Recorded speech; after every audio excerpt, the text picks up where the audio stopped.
पुण्यात रात्रीपासून एमपीएससीचे विद्यार्थी ठिय्या आंदोलन करत आहेत। 25 ऑगस्टला घेण्यात येणाऱ्या परीक्षेत कृषी विभागाच्या 258 जागा समाविष्ट करा।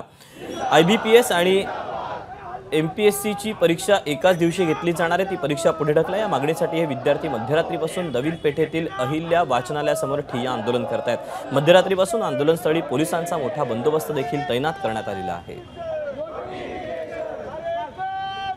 पुण्यात एमपीएससीचे विद्यार्थी पुन्हा एकदा आक्रमक झाल्याचं बघायला मिळत आहे। त्यांच्याकडनं रात्री 10:30 वाजेपासून तर आतापर्यंत सलग आंदोलन करण्यात येतोय। पुण्यातील अहिल्या जी लायब्ररी आहे त्या लायब्ररी समोर या सगळ्या विद्यार्थ्यांना रात्रभर ठिय्या मांडला होता, त्यामुळे पोलिसांवर देखील ताण आला। पोलिसांनी देखील इथे मोठा फौजफाटा तैनात केला आहे।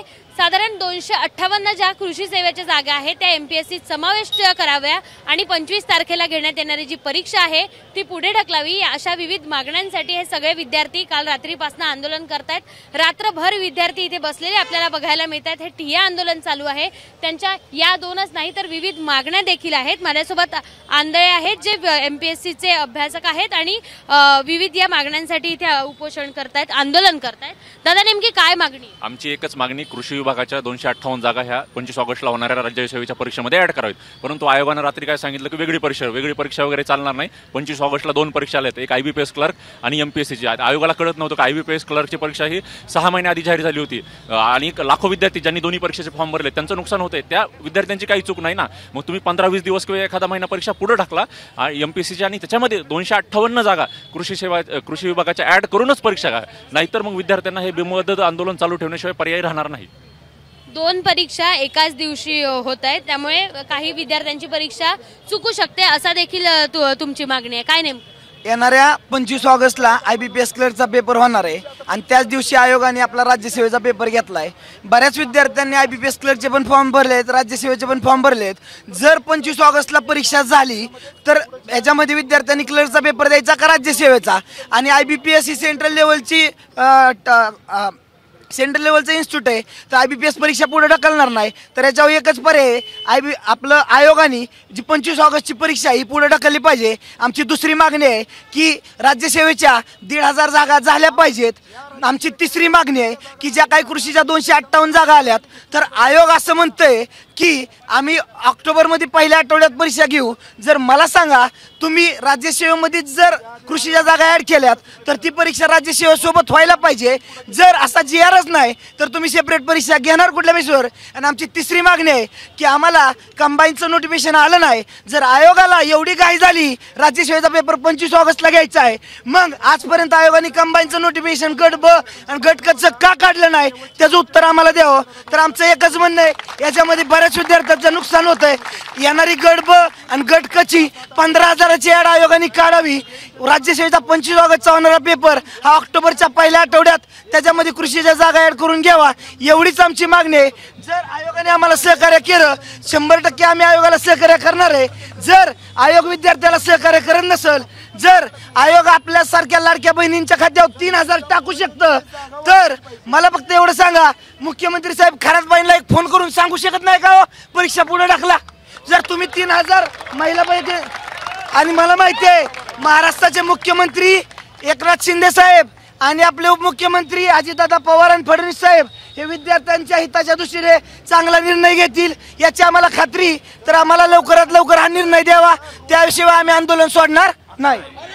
आमच्या विविध मागण्या आहेत, त्याबाबत सरकारनं निर्णय घ्यावा, त्याशिवाय आम्ही आंदोलन सोडणार नाही किंवा हे आंदोलन असं सुरू ठेवायचं। माझ्यासोबत काही विद्यार्थ्यांनी देखील काल रात्रीपासून तुम्ही इथे बसलात, कोणाचा फोन आलाय का किंवा कोणी तुमची दखल घेतली आहे का? मॅडम, आम्ही रात्री नाही, याच्यापूर्वी 6 महिन्यापासून हे करतोय। ट्विटरवर वॉर चालू आहे, 200 पेक्षा जास्त आमदारांना आम्ही निवेदन दिलंय, आजपर्यंत आमची दखल कुणीच घेतली नाही। आज आम्हाला रस्त्यावर यायची वेळ आली, पण आमची व्यथा आणि कथा ऐकणारं इथं कुणीच नव्हतं। आज रस्त्यावर आम्ही उभं राहिलोय, पण रात्री 1:20 जेव्हा आयोगाने नोटिफिकेशन काढलं ते सुद्धा काढलं की कृषीची आम्ही सेपरेट एक्झाम घेणार, असा कुठलाच जीआर नाही। आपल्या परीक्षेमध्ये कुठंच सांगितलं नाही की तुम्ही टेक्निकलची परीक्षा सेपरेट घेऊ शकता। आज जर तुम्ही कृषीची परीक्षा सेपरेट घेतली तर उद्या सिव्हिलची मुलं म्हणणार आमची टेक्निकलची परीक्षा सेपरेट घ्या। आजपर्यंत कृषीची एक्झाम सेपरेटच व्हायची, पण हे आयोगाने हा सगळा घोळ घातलाय, परीक्षा पद्धती एकत्रित करून म्हणून, त्यामुळे आमच्यावर ही वेळ आली आहे। दुसरी बाब अशी की सरकार आम्हाला म्हणतंय की लाडकी बहीण, सरकारच्या लाडक्या बहिणीला आज रस्त्यावर बसायची वेळ आली रात्रभर, तरी सुद्धा सरकारला जाग येत नाही। रोहित पवारांनी इथे व्हिडिओ कॉल केल्याचं आपल्याला बघायला मिळत आहे आणि रोहित पवारांनी या सगळ्या आंदोलनाची दखल घेतल्याचं देखील बघायला मिळत आहे। दादा लेशपाल आहे आपल्यासोबत, काय नेमकं तुमचं त्यांच्याशी बोलणं सुरू आहे? रोहित दादा आयोगाच्या ज्या सचिव आहेत, सेक्रेटरी मॅडम, खरात मॅडम, त्यांच्याशी बोलतायत, ते आम्हाला तेच सांगतायत की तुमचा काय मेसेज कन्वे करायचा आहे सांगा, आम्ही तसा मेसेज MPSC आयोगासोबत बोलतो। प्लस दादांचं हे पण म्हणणं आहे की शासनाकडून आमची जी मागणी आहे ही ॲग्रिकल्चरची 258 जागा ॲड होण्याची मागणी आहेच, प्लस IBPSची जी 2025ला जागा क्लॅश होते एक्झाम आमची, ती एक्झाम पुढे घ्यावी। आयोगानं खूप पोरखळपणा केला आहे। रात्री 1:30 वाजता एक नोटिफिकेशन काढलं आहे की तुमची ॲग्रिकल्चरची परीक्षा ऑक्टोबरमध्ये आम्ही वेगळी घेऊ। आमची मागणी अशी आहे की मग तुम्ही जर ॲग्रिकल्चरची सेपरेट ऑक्टोबरमध्ये घेऊ शकता तर रोहित पवारांनी काय सांगितलं हेच सांगतोय मी। मग रोहित दादांना पण आम्ही हेच सांगितलं की सरकारकडे आमची ही मागणी पोचवा की ही 258ची जागांची ॲड ही या राज्यसेवेमध्ये ॲड व्हावी। प्लस ही ऑब्जेक्टिव्ह पॅटर्न असलेली शेवटची एक्झाम आहे MPSCची, पुढच्या वर्षीपासून डिस्क्रिप्टिव्ह पॅटर्न लागू होतोय, तर ही वर्षीची ॲड ही 1500+ जागांची असावी। हा मेसेज मुख्यमंत्र्यांना आणि आताच्या सरकारकडे तुमच्या माध्यमातून पोचवा अशी आम्ही रोहित दादांना विनंती केली आहे। दादा आम्हाला सहकार्य करतायत, तसा आम्ही मेसेज सरकारसोबत पोचवतो असं सांगितलेलं आहे। कालपासनं हे सगळे विद्यार्थी, रात्रीपासनं हे सगळे विद्यार्थी याच ठिकाणी आंदोलन करताना आपल्याला बघायला मिळतंय, पण सकाळी रोहित पवारांनी व्हिडिओ कॉल थ्रू या सगळ्या विद्यार्थ्यांशी संवाद साधला। आम्ही याबद्दल योग्य निर्णय घेऊ किंवा यांना सपोर्ट करू असं रोहित पवारांनी सांगितलंय।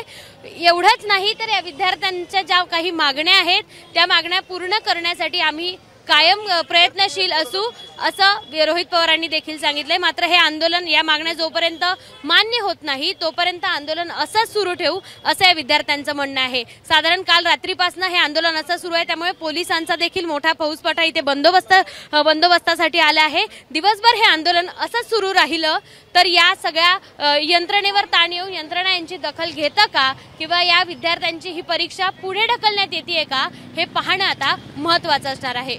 कॅमेरामन अमोल गवाळेसह शिवानी पांढरे, ABP माझा, पुणे। ABP माझा, उघडा डोळे बघा नीट।